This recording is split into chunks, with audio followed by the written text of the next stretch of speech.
இட்லி தமிழர்களின் உணவே கிடையாது. இட்லி தமிழ்நாட்டுக்கு வந்த உணவு. அது ஆந்திராவில் இருந்து தான் தமிழ்நாட்டுக்கு கொண்டு வந்தார்கள். தேயிலை நமக்கு பழக்கமான பானம் கிடையாது. தமிழ்நாட்டின் பல இடங்களில் தேநீர் சாதாரண மக்களுக்கு இலவசமாக விநியோகிக்கப்பட்டது. 6 மாதம் ஃப்ரீயாக கொடுத்தான், அப்புறம் நிப்பாட்டிட்டான். 6 மாதம் கழித்து நம்மால் அந்த இடத்துக்கு வந்துட்டான். எங்கே இலவசமாக கொடுத்த இடத்துக்கு வந்து காணோம் அப்படின்னா இல்லை, 1 பைசா ஆரம்பித்து இப்போ எங்கே போய் நிற்கிதுன்னு நீங்கள் தெரிஞ்சுக்கிங்க. பிரிட்டிஷ் மியூசியத்துக்கு நீங்கள் போனால் இப்படி வரலாற்றின் மிகச்சிறந்த அற்புதங்களை பார்க்கலாம்.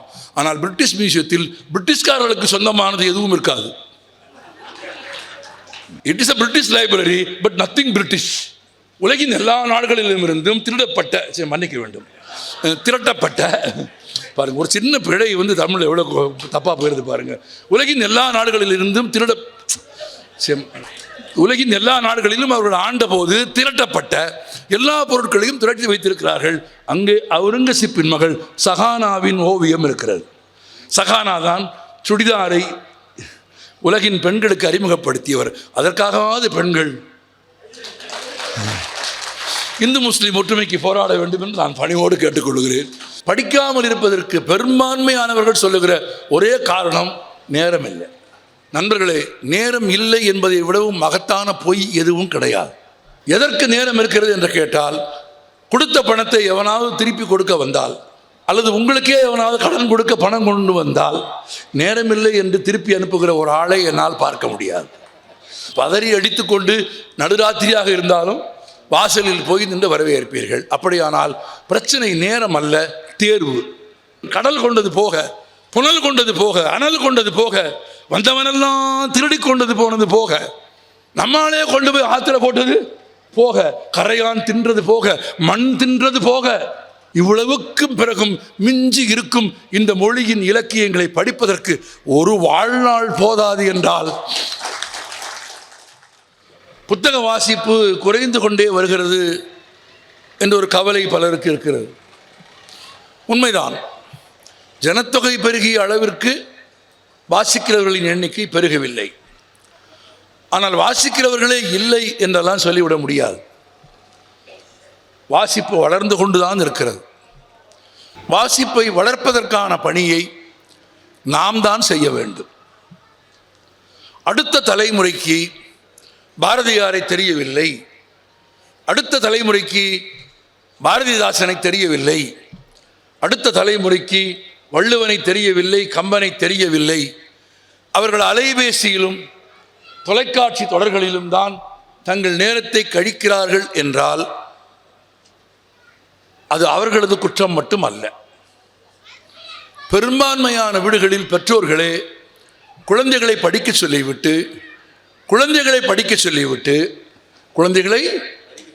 சொல்லிவிட்டு தாங்கள் அலைபேசியின் மீது விரல்களை வைத்துக்கொண்டு விளையாடி கொண்டிருப்பதும், குழந்தைகள் குழந்தைகளை படிக்க சொல்லிவிட்டு தொலைக்காட்சி தொடரில் மூழ்கி இருக்கும் குற்றத்தை நீங்கள் செய்கிற வரையில் உங்கள் குழந்தைகளிடத்தில் மிகச்சிறந்த மாற்றத்தை உங்களால் உண்டாக்க முடியாது.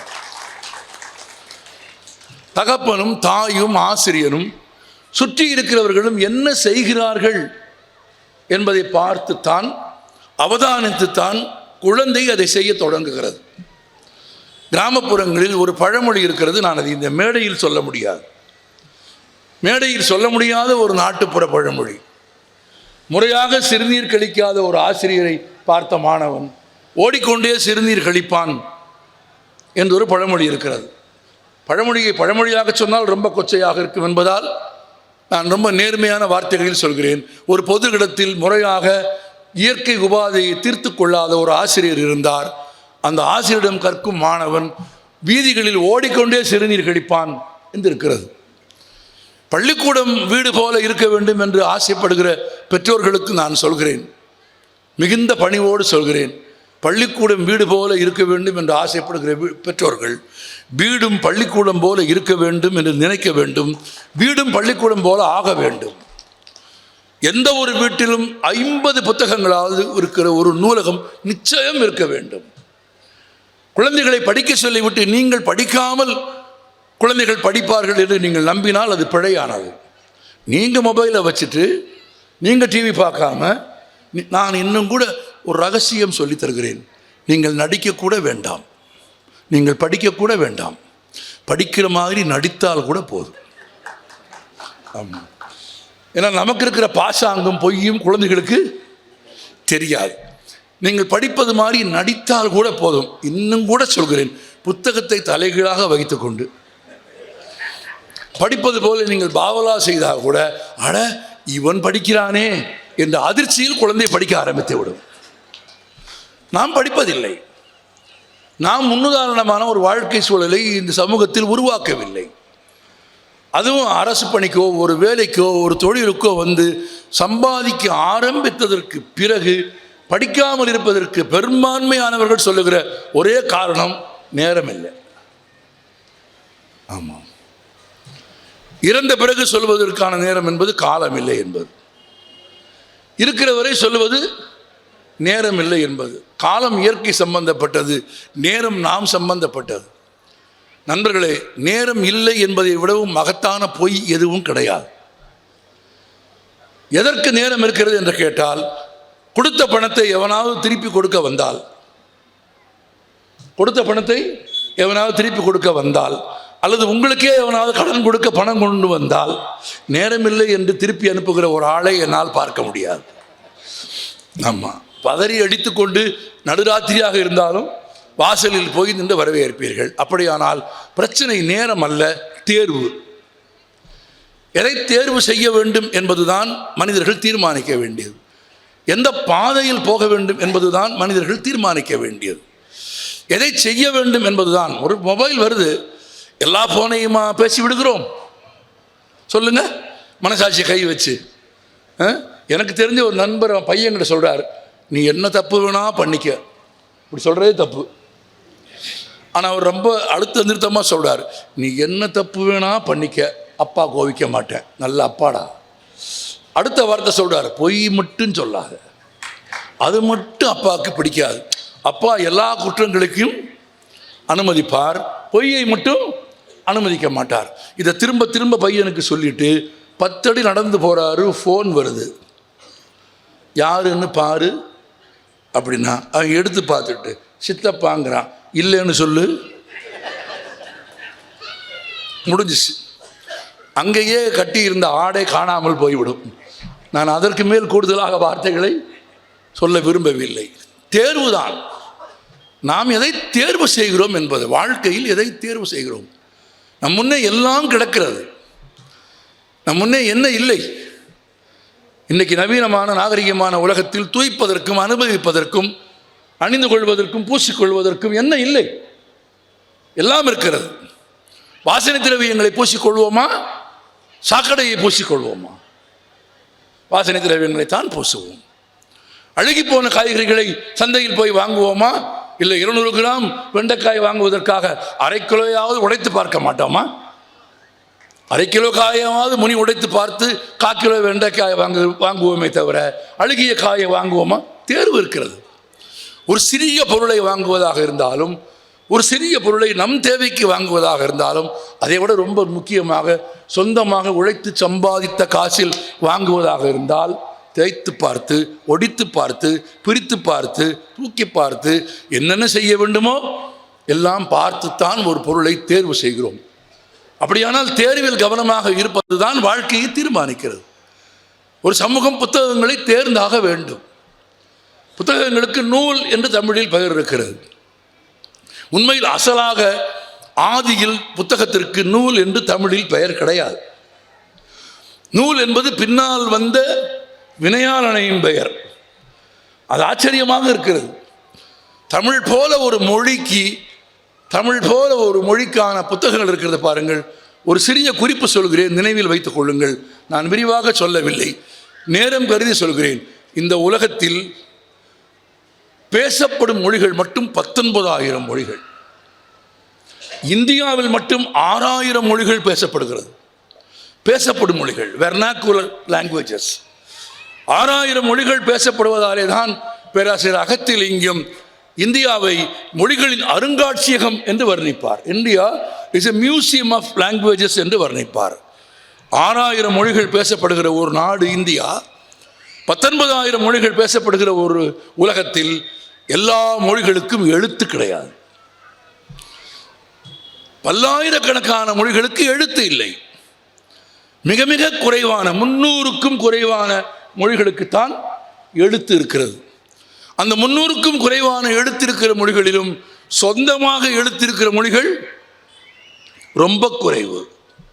பிறமொழி எழுத்தை தங்கள் மொழி எழுத்தாக வைத்துக் கொண்டிருக்கிறவர்கள் நிறைய பேர் இருக்கிறார்கள். சொந்தமாக எண்ணும் எழுத்தும் கொண்ட மொழிகள் மிக மிக குறைவு.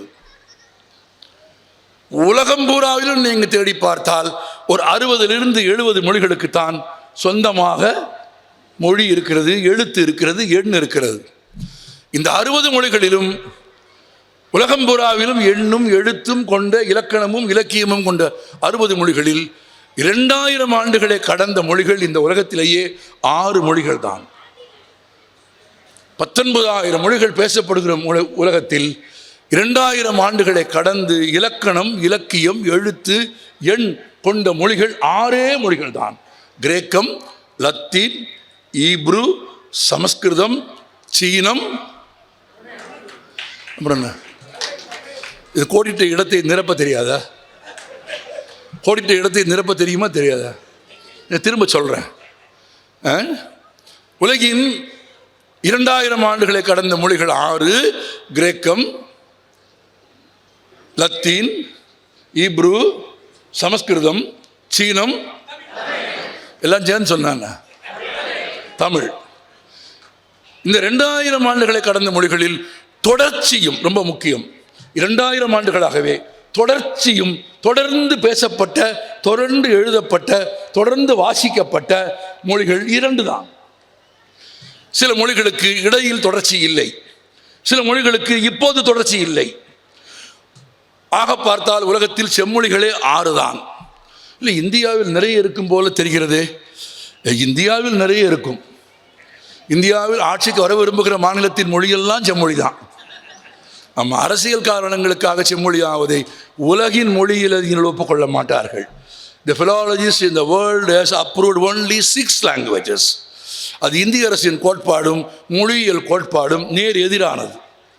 ஆமாம், நீங்கள் 50 பேர் வாக்களிப்பதாக இருந்தால் அந்த மொழியை செம்மொழியாக அறிவிப்பதற்கு இங்கே ஆட்கள் இருக்கிறார்கள். அது அப்படி இல்லை. பழமை, தொன்மை, இளமை, முதுமை, இலக்கியம் என்று அதற்கென வரையறுக்கப்பட்ட வரையறைகளோடு இருக்கிற மொழிகள் இந்த உலகத்தில் 6. அதிலும் 4 மொழிகளுக்கு தொடர்ச்சி உண்டு இல்லை. இன்றைக்கு சிலதை உயிர்ப்பிக்க முயற்சிக்கிறார்கள், சிலது உயிர்ப்பிக்க முயன்றும் உயிர் பெறவில்லை. உயிரோடு 2000 ஆண்டுகளாக தொடர்ச்சியும், ரொம்ப முக்கியமான வார்த்தை, தொடர்ச்சியும் முதிர்ச்சியும் இளமையும் கொண்ட மொழிகள் 2 தான். ஒன்று சீனம், இன்னொன்று தமிழ். ரொம்ப நன்றி, ரொம்ப நன்றி. ஏன் நன்றினா, இந்த இடத்தில் புத்தன் சொன்னதை நான் சொல்லிவிடுகிறேன். ஏன்னா மிச்சம் இருக்கிற பேச்சின் பெரும்பகுதியில் நிறைய இடங்களை நான் காலியாக விட்டு விடுவேன். நீங்கள் தான் நிரப்ப வேண்டும். 2 காரணங்களுக்காக. ஒன்று, ஒலிபெருக்கி ஒழுங்காக வேலை செய்கிறது, நல்ல வேலை செய்கிறது, நன்றாக வேலை செய்கிறதா என்று பார்ப்பதற்கு. 2வது, நீங்கள் கேட்கிறீர்களா என்று நான் தெரிந்து கொள்வதற்கு. 3வது முக்கியமான காரணம் இருக்கிறது. நான் எல்லா ஊர்களிலும் சொல்கிறேன். புத்தன் சொல்கிறான், இந்த உடம்பில் 9 துவாரங்கள் இருக்கிறது. 9 துவாரங்களில் இருந்து வெளிப்படும் பொருட்களும் நறுமணமற்றதாக இருக்கிறது. ஆமாம், துர்நாற்றம் சொல்ல புத்தன் ஒரு அழகா சொற்களை பயன்படுத்தலாம் பாருங்க. இந்த உடம்பில் 9 துவாரங்கள் இருக்கிறது. 9 துவாரங்களில் இருந்து வெளிப்படும் பொருட்களும் நறுமணமற்றதாக இருக்கிறது. வாயிலிருந்து வரும் சொற்களாவது நறுமணம் மிக்கதாக இருக்கட்டும் என்று புத்தன் சொல்லுவான். இப்போ 2000 ஆண்டுகளை கடந்து தொடர்ச்சியும் முதிர்ச்சியும் இளமையும் கொண்ட மொழிகள் 2. ஒன்று சீனம்.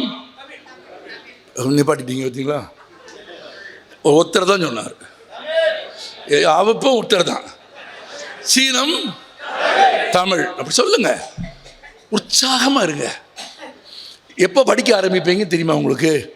வாழ்க்கையை மகிழ்ச்சியாகவும் உற்சாகமானதாகவும் ஒரு விடியற்காலை பொழுதை போலவும் ஒரு தென்றலை போலவும் வாழ்க்கையை பார்ப்பதற்கு முதலில் பழகுங்கள்.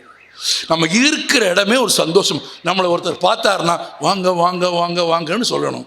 ஐயோ வர்றானே என்ன பேசுவான்னு, ஏன்னா வந்த உடனே கசக்கி பிழிஞ்சு அவனும் துன்பத்தை பூரா இறக்கி வச்சு உங்கள் சந்தோஷத்தையும் கொண்டுட்டு போயிடுவான். நீ மீறி அவங்க கூட பேசுனீங்கன்னு வச்சுக்கோங்க, என்ன பண்ணுற, இருக்கேன். என்ன சாப்பிட்டேன். ஆமாம். எங்கே போகிறேன். ஒன்றும் கிடையாது. இந்த மாதிரி ஆட்களோட சகவாசம் வச்சக்கூடாதுங்கிறத விட முக்கியம், ரொம்ப முக்கியம், அது மாதிரி ஆளாக நம்ம இருக்கக்கூடாது. அது ரொம்ப முக்கியம். ஏதோ மற்றவனை பற்றி பேசி நம்ம தப்பிச்சுட்டு போயிடக்கூடாது. உற்சாகமாக இருக்கணும். குழந்தையின் உற்சாகத்தோடு இருக்க வேண்டும். அந்த 2000 ஆண்டுகளை கடந்த 2 மொழிகளையும் ஆய்வு செய்த போது அண்மையில் வைகை ஆற்றங்கரையில் மதுரையில் கீழடியில் சுட்ட பானையில் கிடைத்த எழுத்துக்களை விஞ்ஞானபூர்வமாக ஆய்வு செய்த போது உலகின் ஆய்வகங்கள் ஒப்புக்கொண்டன, அந்த எழுத்தின் வயது 3500 என்றால் உலகில் மூத்த ஒரே மொழி அது தமிழ். இந்த ஒரே ஒரு மூத்த மொழியின் இலக்கணத்தையும் இலக்கியத்தையும் படிப்பதற்கான வாழ்க்கை உங்களுக்கு கிடைத்திருக்கிறது என்பது எவ்வளவு மகத்தானது. நூல் என்ற ஒரு சொல் இருக்கிறது. உண்மையில் நூலுக்கு தமிழில் பொருள் இழை. ஒரு பொருள் இழை. இழைக்கப்பட்டிருக்கிறது எல்லாமே நூல். அது பொன்னாக இருந்தாலும் சரி, மண்ணாக இருந்தாலும் சரி, இழைக்கப்பட்டிருந்தால் அது நூல். ஒரு பொருள்.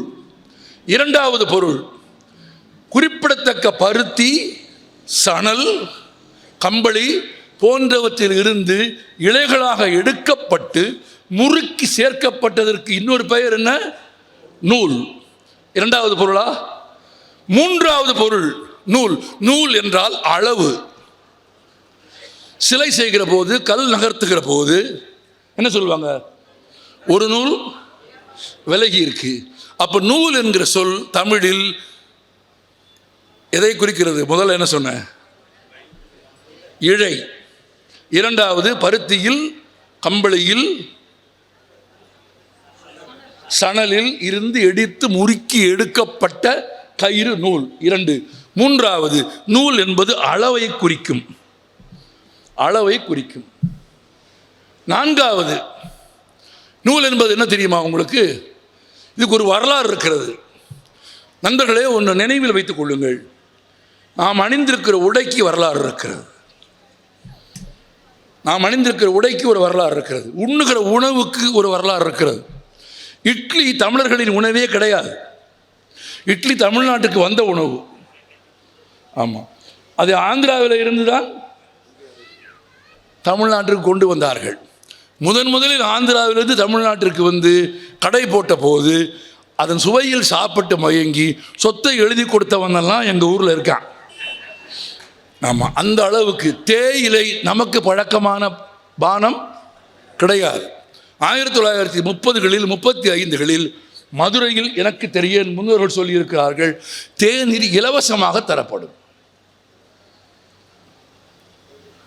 நம்மால் அப்படி கிராஸ் பண்ணி போகும்போது பார்ப்பான், என்ன ஏதோ கொடுக்குறாங்க, என்ன கொடுக்குறாங்க, ஏதோ குடிக்கிறதுக்கு. என்னது? சும்மா தான் கொடுக்குறான். சும்மா கொடுக்குறான்னா பினாயிலாக இருந்தாலும் நம்மால் குடிச்சு பார்க்கணும்னு ஒரு முடிவு எடுப்பான். சும்மா கொடுக்குறான்னா பினாயிலாக இருந்தாலும் குடிச்சு பார்ப்போம், சும்மா கொடுக்குறாங்கல்ல அப்படின்னு. 1930-32களில் மதுரை நகரத்தின் வீதிகளில், மதுரையில் மட்டுமல்ல தமிழ்நாட்டின் பல இடங்களில் தேநீர் சாதாரண மக்களுக்கு இலவசமாக விநியோகிக்கப்பட்டது. 6 மாதம் ஃப்ரீயாக கொடுத்தான். அப்புறம் நிப்பாட்டிட்டான். 6 மாதம் கழித்து நம்மால் அந்த இடத்துக்கு வந்துட்டான். எங்கே? இலவசமாக கொடுத்த இடத்துக்கு வந்து காணோம் அப்படின்னா இல்லை, 1 பைசா ஆரம்பித்து இப்போ எங்கே போய் நிற்கிதுன்னு நீங்கள் தெரிஞ்சுக்கிங்க. ஒன்றுக்கு பழக்குவது, ஒன்றை நோக்கி மனிதர்களை பழக்குவது, உருவாக்குவது. அதுபோல துணிக்கு வரலாறு இருப்பது போல, தேநீருக்கு வரலாறு இருப்பது போல, தீப்பெட்டிக்கு வரலாறு இருக்கிறது. தீப்பெட்டிக்கு ஒரு வரலாறு இருக்கிறது. இப்போ நீங்களும் நானும் வீட்டில் பயன்படுத்தியிருக்கிற தீப்பெட்டியை நீங்கள் எடுத்து படித்து பாருங்கள். அதில் சேஃப்டி மேட்ச்னு எழுதியிருக்கும். எழுதியிருக்கா? படித்ததே இல்லையே. அம்மா படித்து பாருங்க போய், சேஃப்டி மேட்ச்னு இருக்கும். அப்படின்னா அப்போ அன்சேஃப்டி மேட்ச் அது. ஏன் மேட்சஸ்க்கு சேஃப்டி மேட்சஸ்ன்னு பேர் வந்தது என்றால், தீக்குச்சிகள் தொடக்கத்தில் உருவாக்கப்பட்ட காலத்தில் தீக்குச்சிகள் தொடக்கத்தில் உருவாக்கப்பட்ட காலத்தில் உரசாமலேயே பற்றிக்கொள்ளும் தன்மை உடையவை. சட்ட பாக்கெட்டில் போட்டால் கூட பிடிச்சி தீப்பிடிச்சு எரிஞ்சிடும். சூடாக கையில் போய் எடுத்தால் பற்றிக்கிட்டு எரிஞ்சிடும். அப்போ உடனேயே உரசுவதற்கான சக்தியை தராமலேயே தானாக சிறு வெப்பம் இருந்தாலே எரிந்துவிடும் தீக்குச்சிகளை கொஞ்சம் கொஞ்சமாக ஆய்வுக்கு உட்படுத்தி கொஞ்சம் அடித்தாத்தான் உரசினாத்தான் அது பத்துங்கிற இடத்துக்கு வந்ததுக்கு பிறகுதான் அதுக்கு சேஃப்டி மேட்சஸ்ன்னு பேர் வச்சான். சேஃப்டி மேட்சஸும் அன்சேஃப்டி மேட்சஸும் வருவதற்கு முன்பு 100 ஆண்டுகளுக்கு முன்பு உங்கள் மூதாதைகள் இருந்தால் கேட்டு பாருங்கள், ஊரில் ஏதாவது ஒரு வீட்டிலே தான் நெருப்பு இருக்கும் இல்லையா? ஊரில் ஏதாவது ஒரு வீட்டிலே நெருப்பு இருக்கும். சாயங்காலமானால் போய் நெருப்பு எடுத்துக்கொண்டு வருவார்கள். வயற்காட்டு வேலைக்கு போய்விட்டு காட்டுக்கு போய்விட்டு வீடு திரும்பி மாலையில் குளித்து உணவு சமைக்க போவதற்கு முன்பு உணவுக்கான பொருட்களை கொண்டு வருவது போலவே உணவை சமைப்பதற்கான நெருப்பையும் கொண்டு வருவார்கள். ஊருக்குள்ளேயே உணவு சமைப்பதற்கான நெருப்பு கிடைக்காது என்றால், யாராவது ஒருவர் இறந்து போனவரை எரியூட்டுவதற்கு மயானத்திற்கு போவதற்கு என்ன கொண்டு போகணும்? ஊருக்குள்ளேயே நெருப்பு கிடைக்காதுன்னா சுடுகாட்டுக்கு போகும்போது என்ன பண்ணணும்? கொள்ளி சட்டி கொண்டு போகணும். கொள்ளி சட்டி ஏன் கொண்டு போகணும்னா அங்கே நெருப்பு கிடைக்காது. ஒரு 100 வருஷத்துக்கு முன்னால், அதுக்கு முன்னால் சுடுகாட்டில் நெருப்பு கிடைக்காத காலத்தில் கொஞ்சம் நெருப்பை ஊரில் இருந்து சேமித்து கொண்டு போன மனிதன் மின்சார மயானத்திற்கு போகிற போதும் 4400 வோல்ட் மின்சார மயானத்திற்கு போகிற போதும் ஒரு சின்ன கொள்ளி செடியை தூக்கிக்கிட்டு போகிறான். என்னன்னு கேட்டால் அது பழக்கம். ஏன் பழக்கம்னு கேளுங்க, தெரியாது. நம்ம பையன் ஒருத்தன் சொன்னான், அங்கே தான் கரண்ட்டில் தானே எல்லாமே, இது எதுக்கு அப்படின்னார். அவர் சொந்தக்காரர் சொல்லிட்டார், இதை எடுத்துகிட்டு போகலன்னா அவங்க அப்பன் திரும்ப வந்துடுவான்னு. அவர் சொந்தக்காரர் சொன்னோடனே இந்த பையன் சொன்னான், கொஞ்சம் பெருசாக போடுன்னா, எங்கள் அப்பன் திரும்ப வந்துட போகிறானோ அப்படின்னு. நமக்கு இப்படி நிறைய இருக்குது நம்மக்கிட்ட பழக்கங்கள், வரலாறு தெரியாமலேயே. ஒன்றும் இல்லை, லைட் எரியுதுல்ல, என்ன செய்கிறோம்? ஏன்னு சொல்லுங்க. ஏன் தெரியாது. இதை விட பெரிய கொடுமை, செய்யாமல் இருக்கிறத எவனாவது பார்த்துருவானோ ஒன்று, பார்த்துட்டு அவன் செய்கிறத பார்த்துட்டு பதறி போய் செய்வோம். இல்லை, ஆதியில் மின்சாரம் இல்லை, இருட்டு இருந்தது. வெளிச்சம் எப்போது வரும் என்று மனிதன் காத்திருந்தான். ஏன் காத்திருந்தான்? விலங்குகளுக்கு இரவில் கண் தெரியும், மனிதனுக்கு இரவில் கண் தெரியாது. அப்போ மனிதன் தோற்கிற இடம் எது? இரவு. இரவில் எல்லா விலங்குகளுக்கும் கண் தெரியும், மனிதனுக்கு தெரியாது. விலங்குகளிடம் தோற்றுக்கொண்டே இருந்த மனிதன், விலங்குகளால் வேடையாடப்பட்டு கொண்டே இருந்த மனிதன் காலையில் சூரியன் எப்போது வரும் என்று காத்திருந்தான். காலையில் சூரியன் வந்த உடனேயே அப்பா, மாலை இருளான போது இருளிலே இருந்து தப்பித்துக் கொள்வதற்காக ஊர்வன, பரப்பன, பாய்வன இவைகளிலிருந்து தப்பித்துக் கொள்வதற்காக வீட்டில் ஒரு சிறு விளக்கு ஏற்றி வைத்த போது என்ன செஞ்சான் மனுஷன்? தன்னை இருளிலிருந்து மட்டுமல்ல, தன்னை பிற உயிர்களிடமிருந்து காப்பாற்றும் ஒளியை மனிதன் வணங்கினான். எடிசன் தான் இதை கண்டுபிடிச்சார். 12 ஆண்டு கால உழைப்பு எடிசன். 12 ஆண்டு காலத்தில் ஏறக்குறைய 1200 பல்பை எடிசன் உடைச்சிருக்காரு, அல்லது எரிஞ்சிருக்கு, அல்லது வெடிச்சிருக்கு. அவர் ஏதாவது ஒரு உலோகத்தை போடுவார், பல்பு எரியும், 10 நிமிஷம் எரியும், மகிழ்ச்சியாக பார்த்துக்கிட்டே இருப்பார், டப்புன்னு போயிடும். அடுத்த ஒரு உலோகத்தை மாற்றுவார், 10 நிமிஷம் எரிஞ்சுக்கிட்டே இருக்கும், மொத்தமாக வெடிக்கும். ஒரு முறை ஒட்டுமொத்த அவருடைய பரிசோதனை சாலையும் எரியூட்டப்பட்டு விட்டது. ஏறக்குறைய 1200 முறை 12 ஆண்டுகள் எந்த உலோகத்தை பயன்படுத்தினால் மின்சாரத்தை பயன்படுத்தி எரியாமல், வெடிக்காமல், புகையாமல், ஒளி மட்டும் தரக்கூடிய ஒரு பல்பு கிடைக்கும் என்று எடிசன் போராடி இருக்கிறார். இது வரலாறு. நம்ம உட்கார்ந்துருக்கிறோம், அதுக்கு ஒரு ஹிஸ்டரி இருக்கு. 12 ஆண்டுகளுக்கு பிறகு ஒரு நாள் இரவு 12:30 மணிக்கு டங்ஸ்டன் நிலையை பயன்படுத்தி எடிசன் ஏற்றி வைத்த மின்பார பல்பு எரிய ஆரம்பித்து விட்டது. 1 மணி நேரம் பார்த்தார், ஒன்றும் ஆகலை. 2 மணி நேரம் பார்த்தார், ஒன்றும் ஆகலை, எரியலை, புகையலை. ஆஃப் பண்ணி திரும்ப போட்டு பார்த்தார். மகிழ்ச்சி யாருக்கு? எடிசனுக்கு. 12 ஆண்டு கால உழைப்பிற்கு பிறகு ஒருத்தன் கிடைச்சா எப்படி இருக்குன்னு யோசிச்சு பாருங்க. நேராக படுக்கை அறைக்கு போய் மனைவியை எழுப்பினார். அம்மா அம்மா என்ன, முதல் மின்சார விளக்கு எரிகிறது, அணைச்சிட்டு தூங்கு. அந்த அம்மாவோட இம்மீடியட் ரியாக்ஷன் அதான், அணைச்சிட்டு தூங்கியா அப்படின்னு. இது இவ்வளவுதான் உலகம். ஆனால் இந்த வரலாறு எவ்வளவு, ஒரு சின்ன சிரிப்பு இருக்கா, ஒரு கண்டுபிடிப்பு. ஆனால் நீங்கள் நன்றாக யோசித்து பாருங்கள்.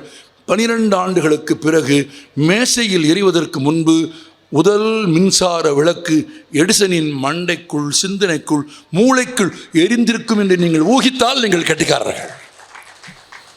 இதையெல்லாம் கொடுப்பது எது? நூல். இந்த நூலுக்கு நூல் என்று ஏன் பெயர் வந்தது? எப்படி மின்சார விளக்கிற்கு, தீப்பெட்டிக்கு, அணிந்திருக்கிற சட்டைக்கு ஆரம்பத்தில் மனிதன் மானத்தை காப்பாற்றுவதற்காக உடை அணியவில்லை. மனிதகுல வரலாறு சொல்லும் நேரடியான உண்மை.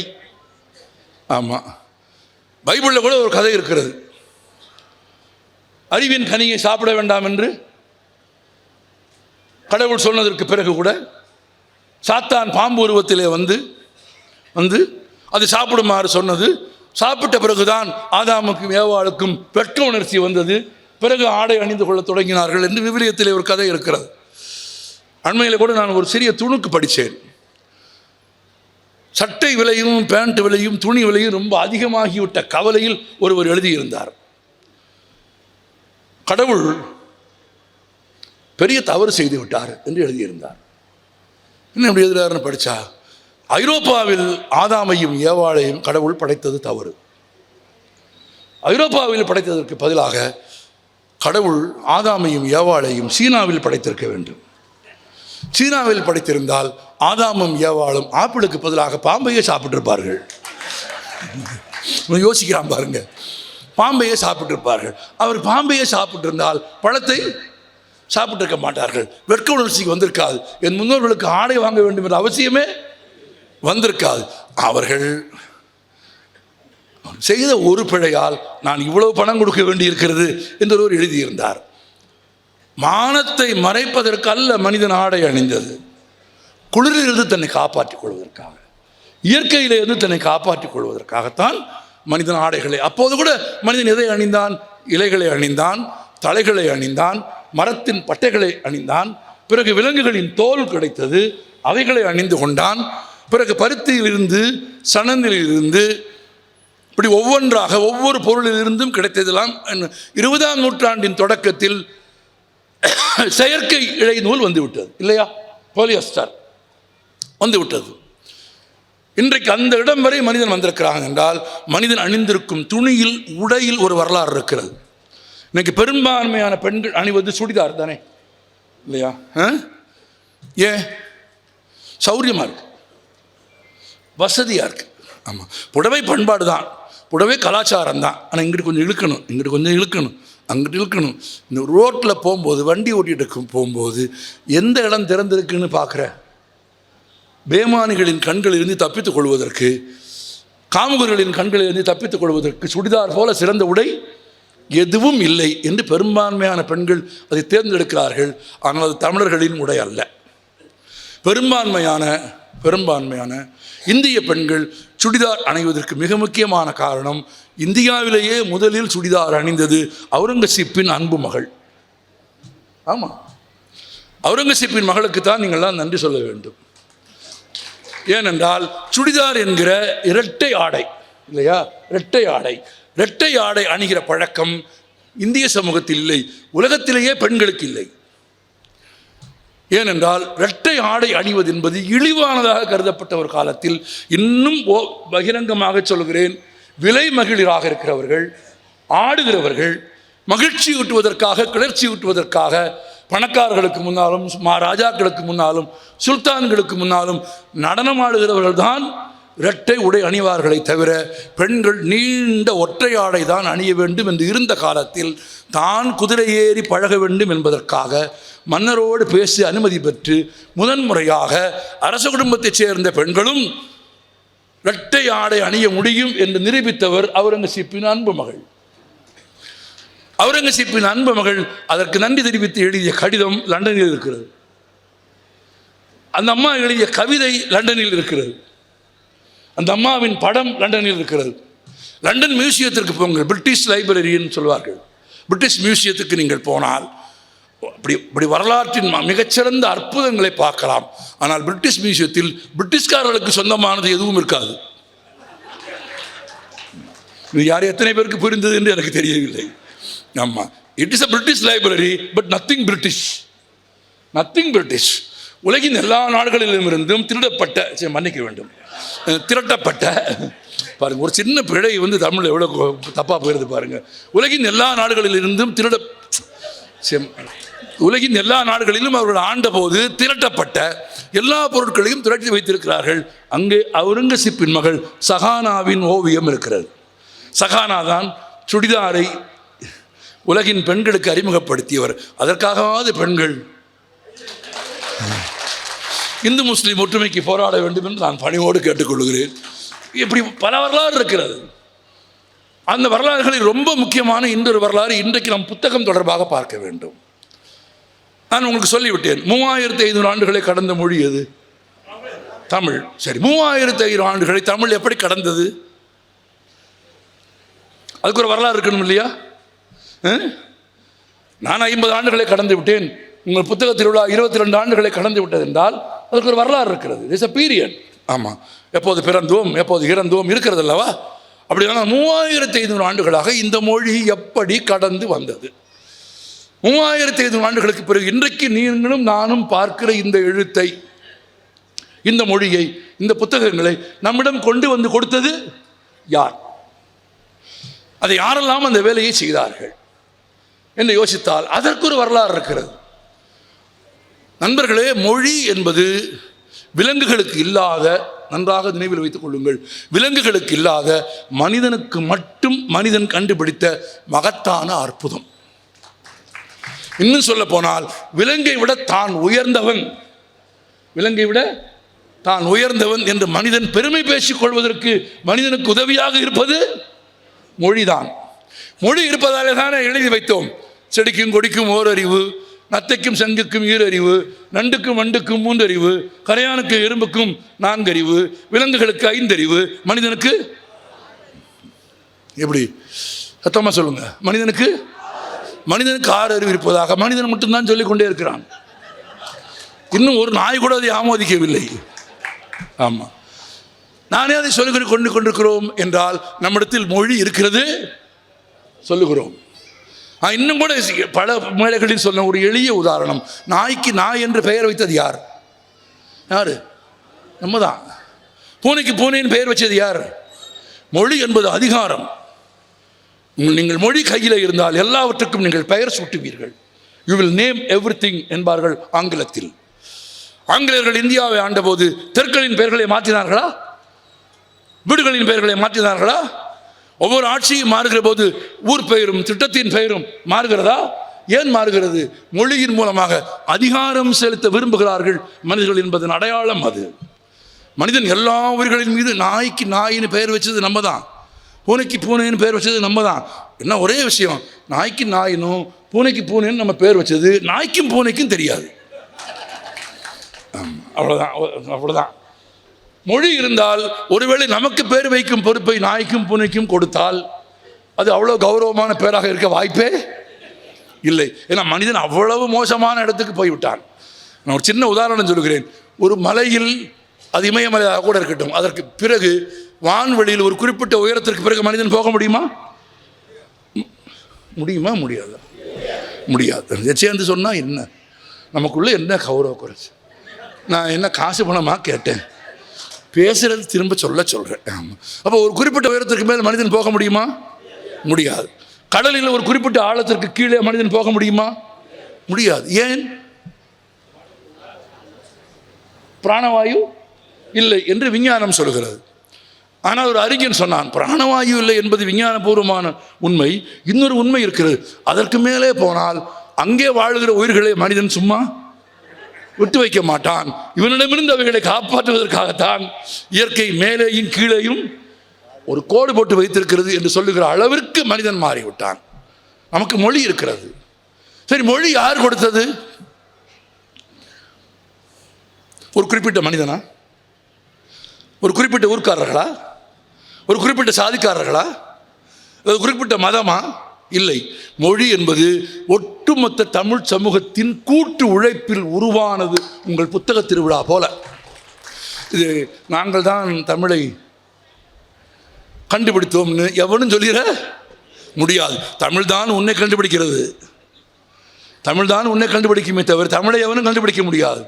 2500 3500 ஆண்டுகளுக்கு முன்பே நம் முன்னோர்கள் தாங்கள் பேசுகிற, தாங்கள் சிந்திக்கிற, நினைக்கிற செய்திகளை எழுத்துக்களாக எழுத தொடங்கினார்கள். அதை எங்கே பாதுகாத்தார்கள்? நான் தானே கேட்டேன். 3500 ஆண்டுகளாக அது எப்படி பாதுகாக்கப்பட்டது?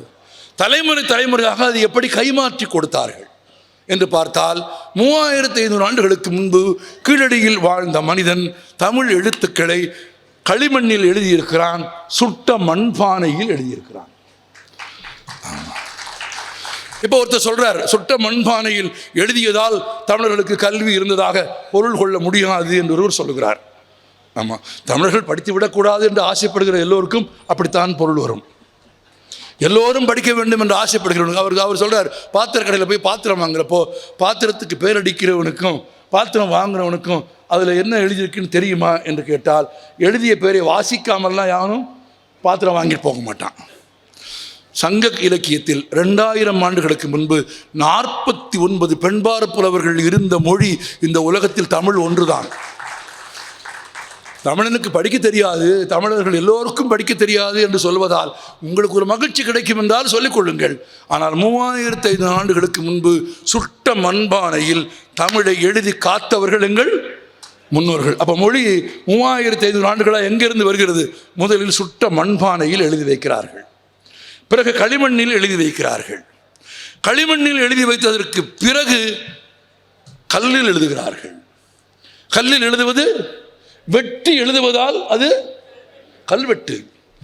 கல்லில் வெட்டி எழுதுகிறார்கள். மொழி எப்படிலாம் காக்கப்படுகிறது என்று பாருங்கள். பானையில் எழுதுகிறார்கள், சுட்ட பானையில் எழுதுகிறார்கள், ஈர மண்ணில் எழுதுகிறார்கள், காய்ந்த மண்ணில் எழுதுகிறார்கள், பிறகு தொடர்ச்சியாக கல்லில் எழுதுகிறார்கள். கல்லில் எழுத ஆரம்பித்ததற்கு பிறகு மனிதன் தான் பயன்படுத்திய துணியில் எழுதுகிறான், விலங்குகளின் தோலில் எழுதுகிறான். பழைய சினிமாலாம் பார்த்துருக்கீங்களா? பழைய சினிமாக்கள் எல்லாம் ராஜாக்களுக்கு தூது வரும், பார்த்துருக்கீங்களா? ஒரு துணி போல ஒன்று. ஆமாம், மடல் திருமுகம் என்று அழைக்கப்படும். அது விலங்கின் தோலில் அல்லது துணியால் செய்யப்பட்டது. துணி எப்போது கண்டுபிடிக்கப்பட்டது? நான் முதலே சொல்லிட்டேன் அந்த வரலாறு. ஆமாம், இலைகளாக எடுக்கப்பட்டு துணியாக எடுக்கப்பட்டு பட்டு வந்து பருத்தியில் இருந்து வந்து அந்த நீண்ட வரலாற்றில் கிடைத்த துணியில் மனிதன் தமிழை எழுத ஆரம்பித்தான். விலங்கின் தோலில் எழுத ஆரம்பித்தான். விலங்கின் தோலிலும் துணியிலும் எழுதிய பகுதிகளுக்கு மடல் திருமுகம் என்று பெயர். வரிசை பாருங்கள், திரும்பவும் சொல்கிறேன். சுட்ட மண்ணில் எழுதி, ஈர மண்ணில் எழுதி, சுட்ட மண்ணிலும் ஈர மண்ணிலும் எழுதியதற்கு பிறகு கல்லில் வெட்டி, துணியில் எழுதி, விலங்குகளின் தோலில் எழுதிய மனிதன் உலோகங்களை பயன்படுத்த ஆரம்பித்த பிறகு அவைகளில் எழுத்துக்களை பொறிக்க ஆரம்பித்தான். எழுத்துக்களை உலோகத்தில் பொறித்தால் அதற்கு பெயர் தமிழில் பட்டயம். ஆமாம், அல்லது செப்பேடு. அது செம்பு தகட்டில் அடிக்கப்பட்டால் அது செப்பேடு, வேறொரு உலோகத்தில் அடிக்கப்பட்டால் அது பட்டயம். நண்பர்களே, 3500 ஆண்டுகளில் ஏறக்குறைய 1500 2000 ஆண்டுகள் வரை உலகத்தில் ஒரு உண்மை தெரிந்து கொள்ளுங்கள்.